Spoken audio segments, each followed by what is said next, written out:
തൃശൂർ പൂങ്കുന്നത്ത് വീട്ടുവളപ്പിൽ നിന്ന് വീണ്ടും പെരുമ്പാമ്പിൻ കുഞ്ഞുങ്ങളെ കണ്ടെത്തി. ഇന്നലെ കണ്ടെത്തിയ പൂങ്കുന്നം സ്വദേശി കാർത്തിക്കിന്റെ വീടിന് സമീപത്ത് നിന്ന് തന്നെയാണ് ഇന്നും 2 പാമ്പുകളെ കണ്ടെത്തിയത്.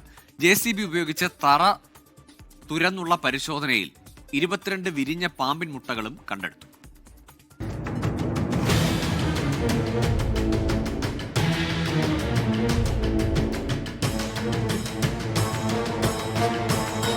രണ്ടു ദിവസം മനുഷ്യൻ കിടന്നുറങ്ങിയിട്ട് തന്നെ ആകെ അവസ്ഥയാണ്. നല്ല പേടിയായിട്ടിരിക്കുന്ന അവസ്ഥയാണ്.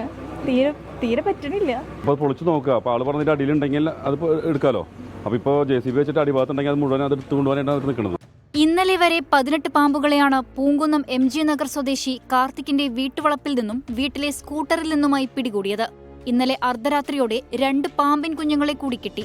ഇതോടെ കാർത്തിക്കിന്റെ വീട്ടിൽ നിന്ന് കണ്ടെത്തിയ പാമ്പുകളുടെ എണ്ണം 20ആയി.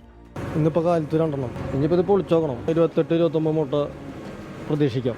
തുടർന്ന് JCB ഉപയോഗിച്ച് മതിലും തറയും തുറന്നു നടത്തിയ പരിശോധനയിൽ വിരിഞ്ഞ 22 പെരുമ്പാമ്പിന്റെ മുട്ടകളാണ് കിട്ടിയത്. 2 പെരുമ്പാമ്പിൻ കുട്ടികൾ തൊട്ടടുത്ത തോട്ടിലൂടെ ഒഴുകിപ്പോകുന്നത് കണ്ടെന്ന് നാട്ടുകാരും പറയുന്നു. ഇതോടെ വിരിഞ്ഞ പാമ്പിൻ കുഞ്ഞുങ്ങളെയെല്ലാം പിടികൂടാനായി എന്ന ആശ്വാസത്തിൽ തിരച്ചിൽ താൽക്കാലികമായി അവസാനിപ്പിച്ചിട്ടുണ്ട്. എങ്കിലും പൂങ്കുന്നത്തെ ജനങ്ങൾ ഇപ്പോഴും ആശങ്കയിലാണ്. 24 തൃശൂർ.